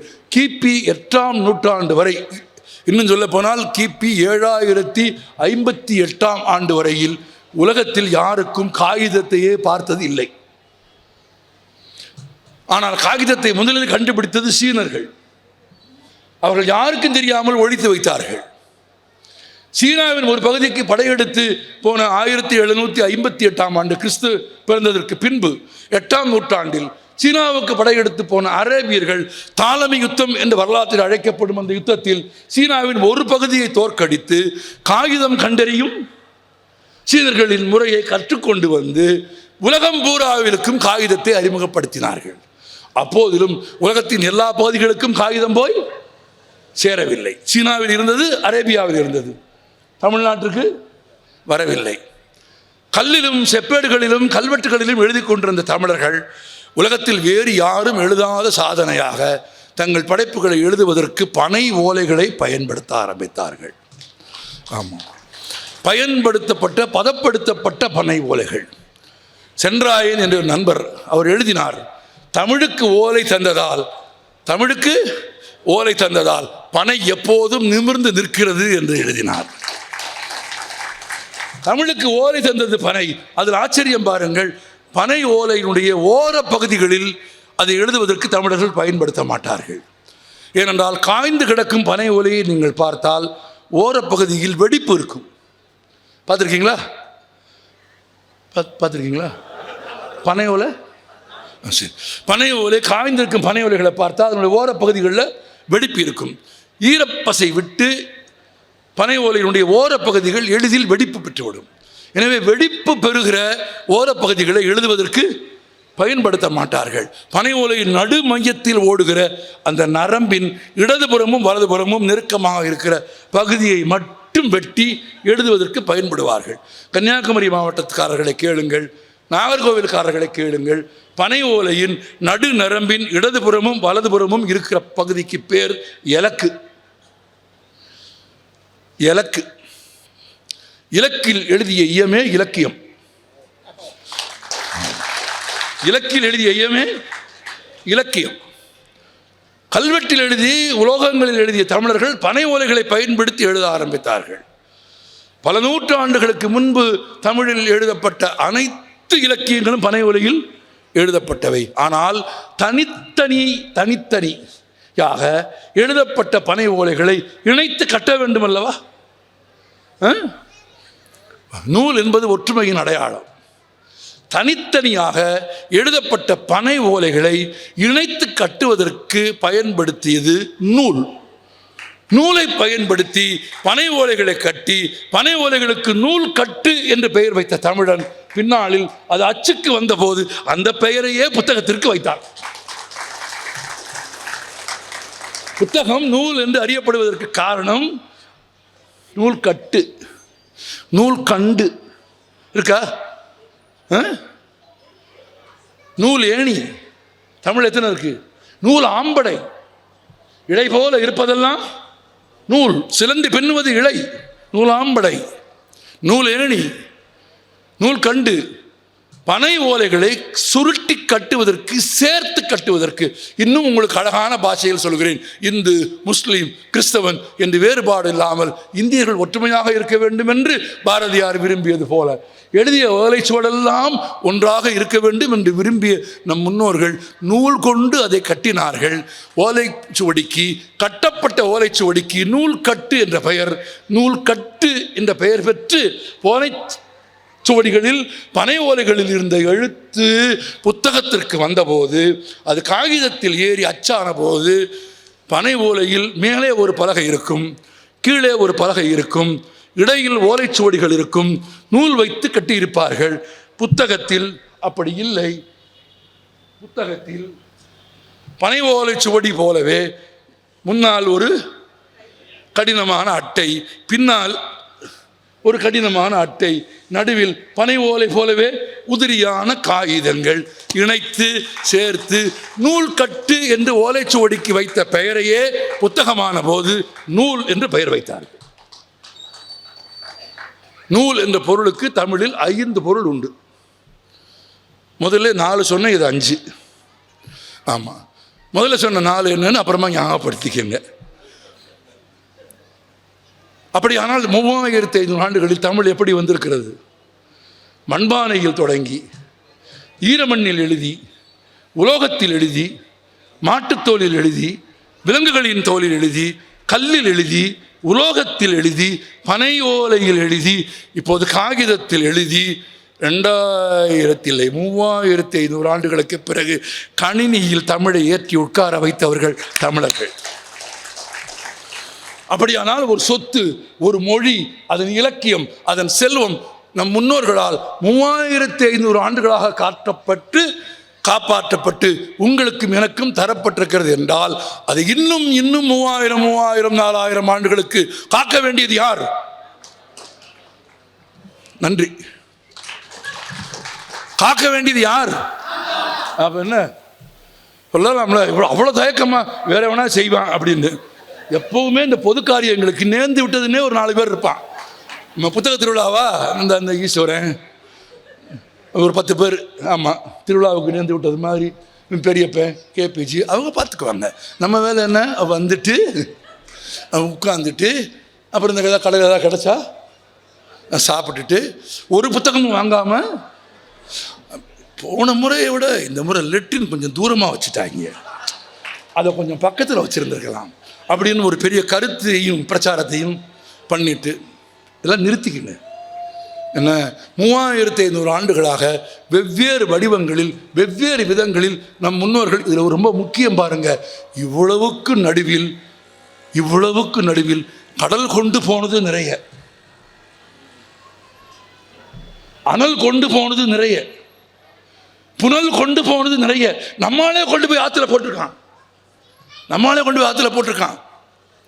ஒரு வீட்டில் ஓலைச்சுவடி இருக்கிறது, அதில் 10 பாட்டு இருக்கலாம் என்று நம்பி சாமிநாத ஐயர் போய் கேட்டபோது அந்த வீட்டுக்காரன் சொன்னான், அதில் பேய் இருக்கிறது. இதில் அது ஆடி 18 என்ற அன்னைக்கு ஆற்றில் போட வேண்டும் என்பது முன்னோர்கள் சொன்னது. எவன் சொல்லி கொடுத்துருக்கான் பாருங்க. இவர்களிடம் இருக்கிற எல்லா அழியா கல்வி செல்வங்களையும் அழித்து விட வேண்டும் என்று கருதியவர்கள், இவர்கள் கல்வி அறிவு பெறக்கூடாது என்று நினைத்தவர்கள், இவர்களுக்கு எழுத்தும் எண்ணும் தெரியக்கூடாது என்று ஆசைப்பட்டவர்கள், அதை நீயே கொண்டு போய் உன் கையாலேயே ஆற்றில் போட்டால் உன் குடும்பம் நல்லா இருக்கும் என்று சொல்லிக் கொடுக்கிற அளவிற்கு துரோகத்தை நம்பியவன் தமிழன். கடல் கொண்டது போக, நதி கொண்டது போக, புனல் கொண்டது போக, அனல் கொண்டது போக, கரையான் தின்றது போக, ஆங்கிலேயர்கள் திரட்டி கொண்டு போனது போக, சரஸ்வதி மகாலில் இருந்த வைத்திய குறிப்புகள் அனைத்தும் எங்கே இருக்கிறது? லண்டனில் இருக்கிறது. எவ்வளவு 3500 ஆண்டுகளில், நான் திரும்ப சொல்கிறேன், கடல் கொண்டது போக, புனல் கொண்டது போக, அனல் கொண்டது போக, வந்தவனெல்லாம் திருடி கொண்டது போனது போக, நம்மாலே கொண்டு போய் ஆத்திர போட்டது போக, கரையான் தின்றது போக, மண் தின்றது போக, இவ்வளவுக்கும் பிறகும் மிஞ்சி இருக்கும் இந்த மொழியின் இலக்கியங்களை படிப்பதற்கு ஒரு வாழ்நாள் போதாது என்றால் எவ்வளவு நூல்கள், எவ்வளவு செல்வம்! இவ்வளவு செல்வம் மட்டுமில்லை, இவ்வளவு சிந்தனை, இவ்வளவு உயர்வு. கல்வியின் சிறப்பு என்ன? 3ஆம் நூற்றாண்டில் பாடியிருக்கான், டேய் படிடா, படிச்சுட்டா செத்ததுக்கு பிறகு வாழ்வேன் இருக்கான். மரணத்துக்கு பிறகு வாழ்வுன்றத எப்படி வாழ்வது என்று உலகத்தின் எல்லா தத்துவங்களும் எல்லா மதங்களும் திணறிக் கொண்டிருந்த போது தமிழன் எளிதாக சொன்னான், மரணத்திற்கு பிறகும் வாழ வேண்டும் என்று விரும்பினால் படி, ஒரு புத்தகம் எழுது. நான் ஒரு கேள்வி கேட்கிறேன், 2000 ஆண்டுகளுக்கு பிறகு வாழ்வது வள்ளுவனா, வள்ளுவன் காலத்தில் வாழ்ந்த அரசனா? வள்ளுவன் காலத்தில் அரசன் இல்லையா? இருந்திருக்கிறாங்களே. வள்ளுவன் காலத்தில் இருந்த அரசர்கள் எங்கே? வள்ளுவன் காலத்து வீரர்கள் எங்கே? யார் வாழ்கிறா? 2000 பேர் இளங்கோ, இயற்பெயரே இல்லை. அது இளவரசன் என்பதற்கான இன்னொரு பெயர் இளங்கோ, சேர மன்னனின் சகோதரன். இளவரசன் என்பதன் பொருள் தான் இளங்கோ. இயற்பெயரே யாருக்கும் தெரியாது. இயற்பெயரே தெரியாதவன் எழுதிய காப்பியம் 3ஆம் நூற்றாண்டில் எழுதப்பட்டு ஏறக்குறைய இன்றைக்கு 1800 ஆண்டுகளுக்கு பிறகும் வாழ்கிறது என்றால், மரணத்திற்கு பிறகும் இளங்கோ வாழ்கிறாரா இல்லையா? இளங்கோ வாழ்கிறாரா இல்லையா? என்னதான் பிரச்சனை? கோடிட்ட இடத்தை நிரப்புங்கன்னு இது ஒன்று தான் பாக்கி. அதை நான் செய்ய மாட்டேன். யாரோ பேசும்போது சொன்னாங்க, உங்களை யாராவது அவமானப்படுத்தினால் அந்த பேச்சுக்கே இடமில்லை. நான் என் வாழ்நாளில் ஒருவேளை இல்லை 2 நாட்கள் உணவுக்கு கஷ்டப்பட்டிருக்கிறேன். பசி என்றால் உங்களுக்கு எத்தனை பேருக்கு தெரியும் என்று எனக்கு தெரியாது. எனக்கு தெரியும் பசி என்றால் என்ன என்று எனக்கு தெரியும். இந்த இப்போ முடிச்சுட்டு 9:30 மணிக்கு வீட்டுக்கு போனால் சாப்பாடு கிடைக்கும் என்கிற போது வருகிற பசிக்கு பேர் பசி இல்லை. அது கிடைக்க போகிற உணவை நோக்கிய தேடல். கிடைக்கவே கிடைக்காது. இந்த ஒரு பசி இருக்கும் பாருங்கள். அந்த பசி உங்களுக்கு எத்தனை பேருக்கு தெரியும்? எனக்கு தெரியும். ஆனால் உணவுக்காக எவரி வீட்டு வாசலிலும் போய் நின்றதில்லை. ஏனென்றால் ஏற்பது இகழ்ச்சி என்று சொல்லிக் கொடுத்திருக்கிறாள் தமிழ் மூதாட்டி. சொல்லியிருக்காள்ல, ஏற்பது இகழ்ச்சின்டா. மதியாதார் தலைவாசல் மிதியாதே என்று அப்படி எப்படி அவமானப்படுத்துவான்? நான் சொல்கிறேன், என் வாழ்நாளில் எனக்கு அவமானங்களே கிடையாது. என்னை எவனும் அவமதிக்க முடியாத உயரத்தில் என் தமிழ் என்னை உட்கார வைத்திருக்கிறது. என்னை யாரேனும் அவமதிக்க முயன்றால் ரொம்ப முக்கியம். அது கூட இல்லை. என்னை யாரேனும் அவமதிக்க வேண்டும் என்று எண்ணினால் கூட அவர்களின் கண் பார்வையில் இருந்து விலகி தூரம் ரொம்ப உயரம் போய்விடுகிற ஆற்றலை தமிழர்களும் எனக்கு கற்றுக் கொடுத்திருக்கிறார்கள். சித்தன் பட்டினத்தார் சொல்லிக் கொடுத்தார். பசி இருக்கும் இடம் தேடி, பட்டினத்தார் பாட்டு, இருக்கும் இடம் தேடி என் பசிக்கு அன்னம் கொண்டு வந்தால் உண்பேன்.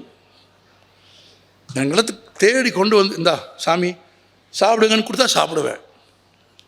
சாமி வாங்க, போஸ்டர் வைக்கிறேன், பேனர் வைக்கிறேன், பெரிய வரவேற்பு வைக்கிறேன், நம்ம வீட்டில் வந்து ஒரு வேளை சாப்பிடுங்க, போடா வரமாட்டேன். வெளியிடார் சாமி. இருக்கும் இடம் தேடி என் பசிக்கு அன்னம் கொண்டு வந்தால் உண்போம். பெருக்க அழைத்தாலும் வாரேன். நீ எவ்வளோ பெருசாக கூப்பிட்டாலும் வரமாட்டேன். நாம் பெருக்க அழைத்தாலும் வாரேன். என் தேகம் இழைத்தாலும் போகேன். இது தமிழ் ஞான மரபு. தமிழ் ஞான மரபும் சித்தல் மரபும் கற்றவர்கள் யார் வீட்டு வாசலிலும் போய் நிற்க மாட்டார்கள். சொறிவதற்கு கூட குனிய மாட்டார்கள். ஆமாம், சொறிவதற்கு கூட குனிய மாட்டார்கள். அப்படி காலை மேலே கொண்டு வச்சு சொரிஞ்சிட்டு விட்டுருவோம். எதுக்கு? அவமானங்கள் வருகிற போது அதை என்ன அவமானம்? உங்களை யாராவது அவமானப்படுத்த வேண்டும் என்று விரும்பினால் அவமானப்படுத்தும் பணியை செய்தால் அவமானம் அடைவது நீங்கள் அல்ல. நினைவில் வைத்துக் கொள்ளுங்கள், அவன் எவ்வளவு அவமானகரமானவன் என்று நீங்கள் கண்டுபிடிப்பதற்கான வாய்ப்பை வாழ்க்கை உங்களுக்கு கொடுக்கிறது. இதை எனக்கு கற்றுக் கொடுத்த தமிழ் சித்தர்கள். யார் உயர்ந்தவர் இந்த உலகத்தில்? ஐயா, பெரியோரை வியத்தலும் இல்லனே, சிறியோரை இகழ்தலும் இல்லனே. 2000 ஆண்டுகளுக்கு முறகு பேசிய மொழி எது? இது ஒன்றுதான். பிறப்புக்கும் எல்லா உயிர்க்கும் சொன்னது யாரு? நீ இன்னைக்கு வந்து சொல்லுவியா, நான் நான் நான் மேலே பிறந்தவன், அவன் மார்பில் பிறந்தவன், அவன் தொடையில் பிறந்தவன், அவன் காலில் பிறந்தவன். வேணாம்.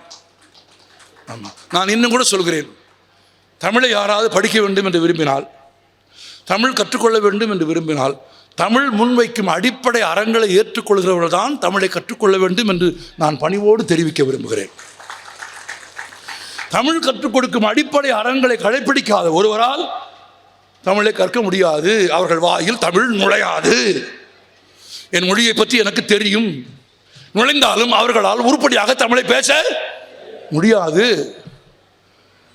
என் மொழியின் சிறப்பு அது. என் மொழி 3ஆம் நூற்றாண்டில் சொல்லியது, படித்தால் எது நடக்கும்? இம்மை பயக்கும்னு சொல்லிச்சு. மரணத்திற்கு பிறகு வாழ்வாய். கம்பன் வாழ்ந்து 10 நூற்றாண்டுகள் ஆகிவிட்டது. வாழ்கிறானா இல்லையா? இல்லையா சொல்லுங்கள். வாழ்கிறான். நான் ஒரு கேள்வி கேட்கிறேன்.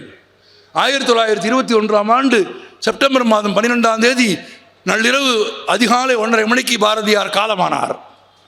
1921ஆம் ஆண்டு உங்கள் குடும்பத்தில், என் குடும்பத்தில், நம் குடும்பத்தில் வாழ்ந்த எந்த முப்பாட்டன் பெயர் நமக்கு தெரியும்? பாரதி வாழ்கிறான். மரணத்திற்கு பிறகு வாழ முடியுமா? முடியும். எழுதுகிறவன் வாழ்வான், வாசிக்கிறவன் வாழ்வான், இயற்கையோடு கலந்து எல்லோருக்கும் கற்பிக்கிறவன் வாழ்வான். 9 ஆண்டு காலம் சிறையில் இருந்தார் நேரு. எதற்கு திடீரென்று நேருவை பற்றி பேசுகிறாய் என்று கேட்கிறாயா? நேருவை பற்றி அவமதிக்கிறவர்களுக்கு சொல்ல வேண்டும் என்பதற்காக சொல்கிறேன். நேருவிடம் குறைகள் இல்லையா? இருந்தது. நேருவின் வாழ்க்கையில் தவறுகள் இல்லையா? இருந்தது. ஆனால் நான் நேருவை ஏன் போற்றுகிறேன்? வள்ளுவன் கற்றுக் கொடுக்கிறான் எனக்கு. குணம் நாடி குற்றம் நாடி அவற்றுள் மிகை நாடி மிக்க குழல். 100% தூய்மையான ஒரு மனிதன் இந்த உலகத்தில் பிறக்கவே இல்லை. குணம் இருக்குமா? இருக்கும். குற்றம் இருக்குமா? இருக்கும். நிறுத்து பாருன்னு சொல்றான் வள்ளுவன். அப்படி போட்டு பாரு. ஆமாம், ரொம்ப தட்டு கீழே இறங்குச்சுன்னா வேலைக்கு போயிரு. ஆமாம், இல்லை கொஞ்சம் குணமாக தான் இருக்கான், நல்லா தான் இருக்கான்னாக்கா குணம் நாடி குற்றமும் நாடி அவற்றுள் மிகை நாடி. எது அதிகமாக இருக்குன்னு பாரு. குணம் நல்லா இருக்கா? மிக்க குழல், அதை வச்சுக்கோ. எனக்கு நேரிவிடம் குற்றம் இருக்கிறது, நேரிவின் மீது எனக்கு விமர்சனம் இருக்கிறது. ஆனால் குணம் நாடி குற்றமும் நாடி என்று பார்த்தால், இன்றைக்கு எல்ஐசியை பார்க்கிற போது, இன்றைக்கு வங்கிகளை பார்க்கிற போது, நெய்வேலி லிக்னைட் கார்பரேஷனை கடந்து போகிற போது, இந்தியாவின் வளமிக்க பொதுத்துறை நிறுவனங்களையும் அணைகளையும் கடந்து போகிற போது நான் பண்டித நேருவுக்கு நன்றி சொல்கிறேன். இன்றைய இந்தியாவின் சிற்பி அவர். 9 ஆண்டு காலம் சிறையில் இருந்தார். சும்மாலாம் கிடையாது. லண்டனில் படித்தவர். எங்கே படித்தார் என்று தெரியவில்லை என்றெல்லாம் கேட்க முடியாது நீங்கள். லண்டனில் படித்தார், ஆக்ஸ்போர்ட் பல்கலைக்கழகத்தில் படித்தார், அதுவும் பாட்டனி படித்தார். ஆக்ஸ்போர்ட் பல்கலைக்கழகத்தில் பாட்டனி படித்த பெரும் செல்வந்தனான நேரு 9 ஆண்டுகள் சிறையில் இருந்தார். நண்பர்களே, 9 ஆண்டுகளும் நேரு சிறையில் இருந்தபோது செய்ததெல்லாம் உண்பதும் குளிப்பதற்குமான நேரம் தவிர மீதி நேரம் பூராவிலும் வாசித்தார், படித்தார். படித்தது மட்டுமில்லை, படித்ததை தன் மகளுக்கு கடிதமாக எழுதினார். நான் உங்களுக்கு சொல்கிறேன், யாரெல்லாம் தொடர்ந்து வாசிக்கிறீர்களோ, யாரெல்லாம் தீவிரமான வாசகர்களாக இருக்கிறீர்களோ, அவர்கள் விரைவில் எழுத்தாளர்களாக மலர்வார்கள். தொடர்ந்து தண்ணீர் ஊற்றப்படுகிற ஒரு செடி என்ன ஆகும்? பூக்கும். எப்பவாவது ஒருக்க படிச்சா போக்கும், பூணும். தொடர்ந்து வாசிக்கிறோம். தொடர்ந்து வாசிச்சார் நேரு. எழுத ஆரம்பித்தார், மகளுக்கு எழுத ஆரம்பித்தார். நண்பர்களே, உங்களுக்கு தெரியுமா, உலக வரலாற்றை வர்ணிக்கும் the glimpses of the world history என்கிற ஒரு புத்தகத்தையும், டிஸ்கவரி ஆஃப் இந்தியா என்கிற இந்தியாவின் வரலாற்றையும் உலகத்தின் வரலாற்றையும் தான் படித்த கல்வியை தன் மகளுக்கு கடிதமாக எழுதினார். நண்பர்களே, அந்த 2 புத்தகங்களின் விற்பனையில், உலகின் மொழிபெயர்ப்பில் இந்திரா காந்தி வாழ்ந்த காலத்திலேயே இந்திரா காந்திக்கு கிடைத்த பணம் மட்டும் பல கோடி ரூபாய். பல கோடி ரூபாய் மகளுக்கு கிடைக்கும் என்பதற்காக நேரு அதை எழுதவில்லை. வாசித்தார், எழுதினார். 9 ஆண்டு காலம் சிறை. எழுதிய 2 புத்தகமும் உலகத்தரமான புத்தகம். 2 புத்தகத்தையும் நான் ஆங்கிலத்திலும் படித்திருக்கிறேன், மோசமான தமிழிலும் படித்திருக்கிறேன். அதையும் சொல்லணும் தானே. ஆமாம். காஸ்ட்ரோ கியூபா அதிபர், எத்தனை பேருக்கு தெரியும்? 700 முறை அவரை கொல்ல முயற்சி நடந்தது. நம்ம என்ன செய்வோம்? பதட்டத்தின் உச்சியில் இருப்போம். He was planned to kill for 700 times. 700 attempt. அவரை கொல்வதற்காக செய்யப்பட்ட முயற்சிகள் 700 முயற்சியிலும் தப்பினார்.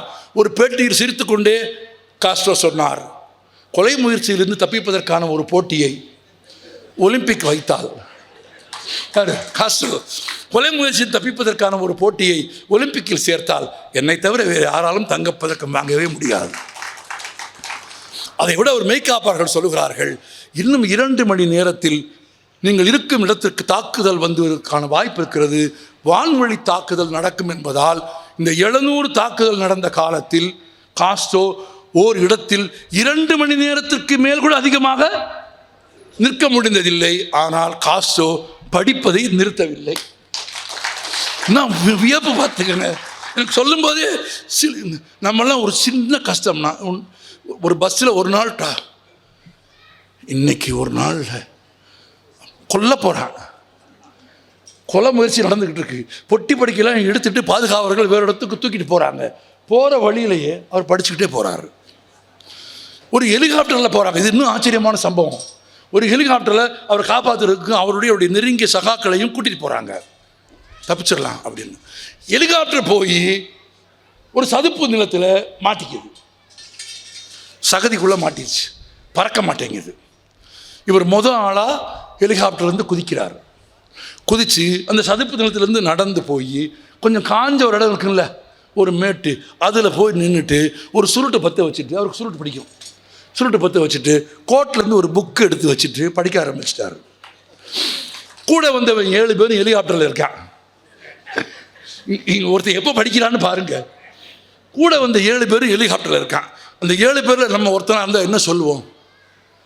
இவன் ஒரு தலைவனா, இவன் ஒரு மனுஷனா, கெட்டிக்காரதனமாக இறங்கி இவன் மட்டும் போய் மேட்டில் நின்றுக்கிட்டு ஒரு சுருட்டை பற்ற வச்சுட்டு குடிக்கிறானே, இவனை நம்பி இவனுக்கு பின்னால் வரலாமா அப்படின்னு தான் நம்ம பார்ப்போம்.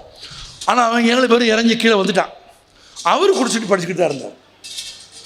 ஆனால் 7 பேரில் ஒருத்தன் நம்மாள். அவன் பொறுக்காமல் கேட்டான், ஃபிடல் ஒரு சந்தேகம் அப்படின்னு. என்ன அப்படின்னா, எங்களை காப்பாற்ற வேண்டும் என்று உங்களுக்கு தோன்றவே இல்லையா? நீங்கள் புத்தகம் படிச்சுட்டு இருக்கீங்களே, எங்களை காப்பாற்ற வேண்டும் என்று உங்களுக்கு தோன்றவே இல்லையா? ஒரு தலைவன் சொன்னான், உலகத்தின் ஆகச்சிறந்த அழகிய பதில், தன்னைத்தானே காப்பாற்றி கொள்ள முடியாத தளபதிகள் என்னோடு இல்லை. தன்னைத்தான் காப்பாற்றிக் கொள்ள முடியாத தளபதிகள் என்னோடு இல்லை. தங்களை தாங்களே காப்பாற்றிக் கொள்ளும் வலிமையுடையவர்கள் நீங்கள் என்பதால் எனக்கு கிடைத்த வாய்ப்பில் நான் புத்தகம் படித்தேனே தவிர, நீங்கள் தவித்திருந்தால் புத்தகத்தை எரிந்து விட்டு உங்கள் உதவிக்கு வந்திருப்பேன். நீ இவ்வளவு கேட்டாயே, இறங்கி பத்திரமாக வந்துதானே கேட்கிறாய் என்றார் காஸ்ட்ரோ. புத்தகம் படிப்பதை நிறுத்த விட உங்களுக்கு ஆச்சரியம் சொல்கிறேன். நோபல் பரிசு பெற்ற மார்க்வெஸ் எழுதிய 100 Years of Loneliness என்கிற உலக புகழ் பெற்ற ஒரு புத்தகம். கேப்ரியல் கார்சியா மார்க்வெஸ் என்கிற ஒரு லத்தீன் அமெரிக்க எழுத்தாளன். அவன் எப்படிப்பட்ட எழுத்தாளன்னா, எனக்கு நேரம் இருக்கான்னு தெரியல, அவன் அப்படி எழுதுவான், உயிரை கரைச்சி எழுதுவான். எப்படி உயிரை கரைச்சி எழுதுறது? அந்த நாள் ஒரு நாவல் எழுதுகிறாரு, அதான் 100 Years of Loneliness. அந்த நாவலில் ஒரு மிலிட்ரி ஜெனரல் வர்றாரு. நாவல் எழுதுறதுக்கு முன்னாலே எத்தனை சாப்டரு, எத்தனை கேரக்டரு, யார் எங்கே போவாங்கன்னு குறிப்புகள் பூரா மார்க்வெஸ் தயார் பண்ணி வச்சுட்டார். நாவல் எழுத ஆரம்பிச்சிட்டார். எழுத ஆரம்பிக்க அவருக்கு அந்த இராணுவ தளபதி மேலே ஒரு ஆசை வந்துருச்சு. அவனுடைய கம்பீர, அவர் தான் எழுதுறார், அவர் கதையில் வர்ற ஒரு கதாபாத்திரம் தான். ஆமாம், அந்த தளபதி மேலே அவருக்கு ஒரு விருப்பம் வந்துருச்சு. ஆனால் கெட்டிக்காரனாக இருக்கானே, திறமைசாலியாக இருக்கானே, இவன் எப்போ சாகுறான் அப்படின்னு புரட்டி பார்த்தா 4வது அத்தியாயத்தில் அவன் செத்து போகிற மாதிரி இவர் குறிப்பு எழுதி வச்சிருக்காரு. இவர் முடிவு பண்ணிட்டார், இவ்வளோ நல்லவன் சீக்கிரம் சாகக்கூடாது. யாரா இது எழுதுறது? அவர் கதை, அவர் நாவல், அவன் இன்னொரு ஆள்லாம் கிடையாது, அவருடைய கதாபாத்திரம். ஆமாம், இவ்வளோ நல்லவன் சீக்கிரம் சாகக்கூடாதுன்னு முடிவு எடுத்து அவனுடைய மரணத்தை தள்ளி போடுறாரு. 4வது அத்தியாயத்தில் அவன் சாகலை. அவன் 5, 6, 7, 8, 9, 12, 13 அத்தியாயம் வரைக்கும் ஜாலியாக திரிகிறான். யாரு? அந்த இராணுவ தளபதி. இங்கே பேச மாட்டீங்க, நான் குடிக்க தான் போகிறேன். அந்த இராணுவ தளபதி அவன் ஜாலியாக திரிகிறான். ஏன்னா யாருடைய விருப்பத்தில்? இப்போ கிறிஸ்மஸ் வந்துச்சு, விடிஞ்சா கிறிஸ்மஸ், ஊரே கொண்டாடிக்கிட்டு இருக்கு.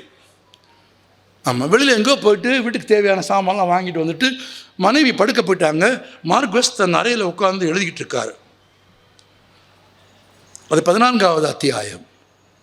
அவரது விருப்பத்தை மீறி, அவரது காதலை மீறி அந்த இராணுவ தளபதியின் மரணத்தை அவரது பேனா எழுதி விடுகிறார். எழுதிட்டார், அவன் செத்துட்டான்.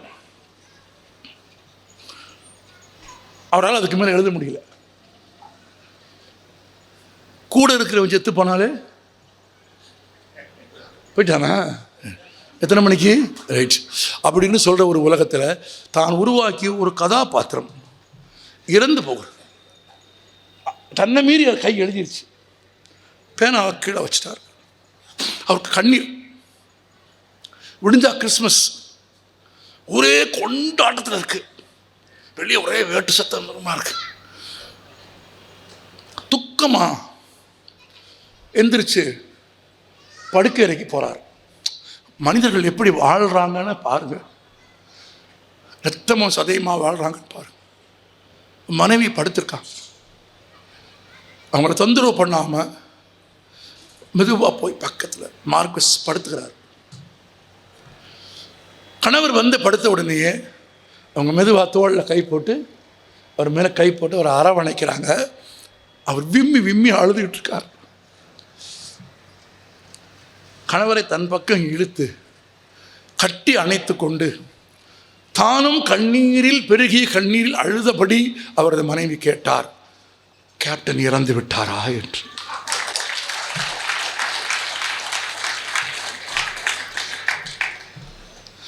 அந்த நாவலை கையெழுத்து பிரதியை காஸ்ட்ரோவுக்கு படிக்க கொடுத்தார் மார்க்வஸ். இதில் ஆச்சரியம் பாருங்கள், அமெரிக்க இராணுவம் 700 முறை சந்திக்க முடியாத காஸ்ட்ரோவை ஒரு 70 முறை மார்க்வஸ் போய் சந்தித்துட்டு வந்துள்ளார். மார்க்வஸ் எப்படி போய் சந்திக்கிறார்? மார்க்வஸ் சந்திச்சுட்டு வந்து அமெரிக்காவில் வந்து இறங்கினோடனே அமெரிக்க நிருபர்கள் கேட்பார்கள், காஸ்ட்ரோவும் நீங்களும் என்ன பேசினீர்கள் அப்படின்னா, லத்தீன் அமெரிக்க கடற்கரைகளில் இப்போது கிடைக்கும் மீன் வகைகளை பற்றி பேசி கொண்டிருந்தோம் அப்படின்னு நிருபர்கள் கேட்பாங்க. இது உங்களுக்கே நியாயமாக இருக்கா அப்படின்னா அவர் சொல்வார், மார்க்வஸ் உண்மையாகவே அதை பற்றி தான் பேசி கொண்டிருந்தோம். அந்த சல்மான் மீன்களை காஸ்ட்ரோவே எனக்கு சமைத்து கொடுத்தார். நான் புத்தகங்களை கொடுத்து விட்டு வந்தேன். தான் எழுதிய பின்னாளில் நோபல் பரிசு பெற்ற 100 Years of Loneliness என்கிற நாவலின் பிரதியை, தான் எழுதிய பல நாவல்களின் பிரதியை, கையெழுத்து பிரதியை காஸ்ட்ரோவுக்கு வாசிக்க கொடுப்பார். அடுத்த சந்திப்பில் ஆச்சரியம் பாருங்கள், 700 முறை விலங்குகளால் வேட்டையாடப்படுவதற்கு ஓடிக்கொண்டே இருந்த ஒரு மனிதன், ஒரு நாட்டின் நிர்வாகத்தையும் பார்த்து கொண்டிருந்த ஒரு மனிதன், உலகில் பெரும்பான்மை மருத்துவர்களை உருவாக்கிய ஒரு மனிதன், எந்த அமெரிக்காவால் வேட்டையாடப்படுவதற்கு விரட்டப்பட்டானோ அந்த அமெரிக்காவில் இரட்டை கோபுரங்கள் தகர்க்கப்பட்ட போது 400 மருத்துவர்களை அனுப்பிய அதே மனிதன் மார்க்வஸ் எழுதிய புத்தகங்களை படித்து பிழை திருத்தத்தையும் பார்த்து சொல்லிவிடுவார். பின்னாளில் மார்க்வஸுக்கு நோபல் பரிசு கிடைத்த போது ஆச்சரியம் பாருங்கள், நோபல் பரிசு கமிட்டியால் மார்க்வஸ் எங்கே இருக்கிறார் என்று கண்டுபிடிக்க முடியவில்லை. அவர் எழுதுவதற்காக ஒரு தீவிலே போய் தங்கியிருந்தார், தனிமையிலே. தகவலே அவருக்கு சொல்ல முடியல. நம்ம ஊரில் பெரும்பாலும் விருது வாங்குறவனே தகவல் சேகரித்து வந்துடுவான். விருது கமிட்டி தேர்ந்தெடுத்துட்டு அவரை தேடுது, அவர் எங்கே இருக்காருன்னு தெரியல மார்க்வஸுக்கு. அவருடைய பதிப்பாளர் கூப்பிட்டு சொல்கிறாங்க, நீங்கள் பதிப்பித்த புத்தகத்திற்கு மார்க்வஸுக்கு பரிசு கிடைத்திருக்கிறது, நோபல் பரிசு. உடனடியாக அதை மார்க்வஸுக்கு சொல்ல வேண்டும். அந்த பதிப்பாளர் சொல்லார், உடனடியாகலாம் சொல்ல முடியாது. எப்போ சொல்ல முடியும்? எப்போதாவது மார்க்வஸ் கூப்பிடுவார், கூப்பிடும்போது தான் சொல்ல முடியும். எப்போ கூப்பிடுவார் யாருக்கு தெரியும்? அவர் கூப்பிடும்போது கூப்பிடுவார். அறிவிப்பு வந்ததற்கு 5 நாட்களுக்கு பிறகு கொஞ்சம் பணம் அனுப்ப சொல்லி கேட்பதற்காக பதிப்பாளருக்கு மார்க்வஸ் போன் செய்த போது பதிப்பாளர் சொன்னார், உங்கள் படைப்பிற்கு நோபல் பரிசு கிடைத்திருக்கிறது. மார்க்வஸ் சொன்னார், அப்படியா, மிகுந்த மகிழ்ச்சி, நீ பணம் அனுப்பிவிடு. வச்சுட்டாரு. எழுத்தின் மீதும் மொழியின் மீதும் படைப்பின் மீதும் காதல் கொண்டவர்கள். நான் இந்த மாதிரி 100, 1000 உதாரணங்களை வரலாற்றில் இருந்து உங்களுக்கு புரட்டி சொல்லுவேன். மண்டேலா 27 ஆண்டுகள் சிறையில் புத்தகங்களோடு தான் வாழ்ந்தார். ஜோகனஸ்பர்க் சிறைவாசலில் வெளியே வந்த மண்டேலாவை பார்த்து கேட்கப்பட்ட கேள்விகளில் ஒரு கேள்வி, மீண்டும் பிரிட்டிஷ் அரசாங்கம் சிறையில் அடைத்தால் என்ன செய்வீர்கள்? 27 வருஷம் ஜெயிலிருந்து வந்தவனை பார்த்து கேட்குறான், ஏய் அப்படின்னு தானே பதில் வரணும். இல்லை, வாசிப்பதற்கு புத்தகங்கள் கொடுத்தால் மீண்டும் 27 ஆண்டுகள் என்னால் இருக்க முடியும் என்று சொன்னார் மண்டேலா. அவர் சொன்னார், 27 ஆண்டு கால சிறைவாசத்திலே தான் ஆப்பிரிக்காவின் வரலாற்றை, ஆப்பிரிக்கர்களின் வரலாற்றை, அடிமைகளின் வரலாற்றை, காந்தியை படித்து கொண்டு இவர்களை எப்படி வீழ்த்துவது, ஆயுதங்கள் இல்லாமல், ரொம்ப முக்கியம், ஆயுதங்கள் இல்லாமல் அகிம்சையின் வழியாக இந்த அரசாங்கத்தை எப்படி வீழ்த்துவது என்கிற அறிவை 27 ஆண்டு கால புத்தகங்களில் பெற்றேன்.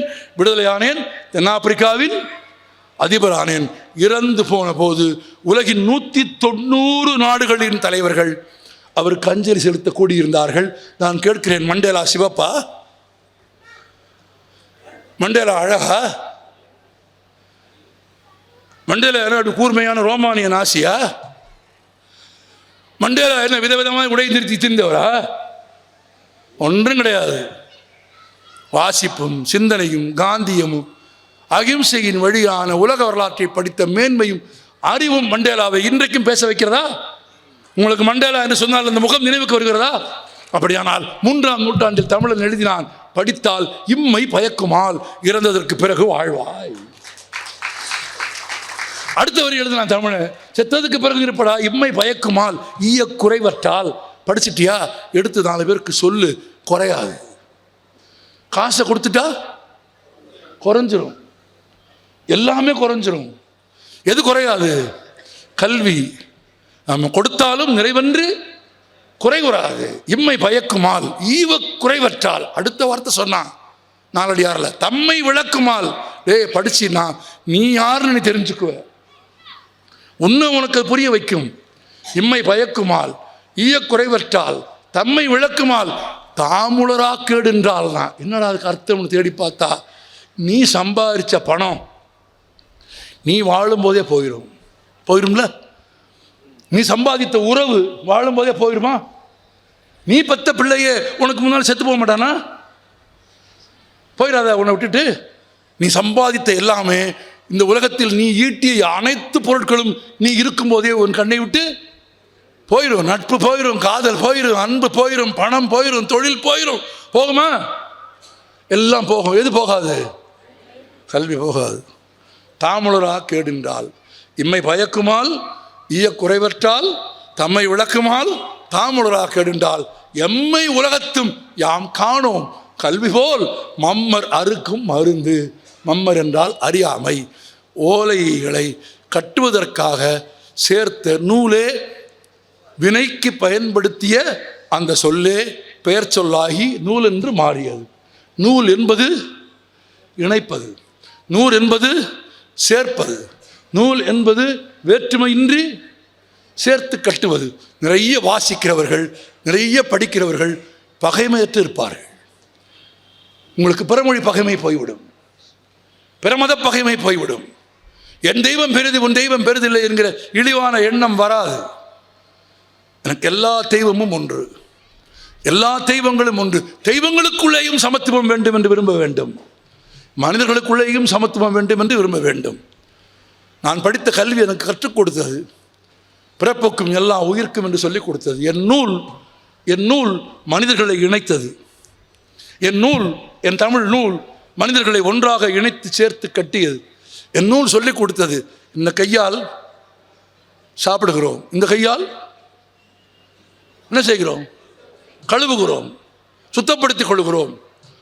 நாளை என் தமிழாசிரியர் சொல்லிக் கொடுத்தார், ஜோசப் வாத்தியார். நான் வாழ்நாளில் மறக்க மாட்டேன். இந்த கையில் சாப்பிட்றோம், இந்த கையில் கழுவுறோம், ஆனால் ரெண்டு கையும் ஒன்றா சேர்த்து தான் கும்பிட்றோம். அப்படின்னா என்ன அர்த்தம்? எப்படி சாப்பிட்ற கைக்கும் கழுவுற கைக்கு நான் வேறுபாடு பார்க்க மாட்டேனோ, வித்தியாசம் பார்க்க மாட்டேனோ, ரெண்டையும் எப்படி ஒன்றா சமமாக நான் நடத்துகிறேனோ, அது மாதிரி எனக்கு எதிரே வந்து நிற்கிறவனின் மதம் பார்க்காமல், ஜாதி பார்க்காமல், மொழி பார்க்காமல், நிறம் பார்க்காமல், இனம் பார்க்காமல், எந்த வேறுபாடும் பார்க்காமல் சமமாக நான் கருதுவேன் என்று உலகத்திற்கு தமிழன் சொல்வது எது? வணக்கம்.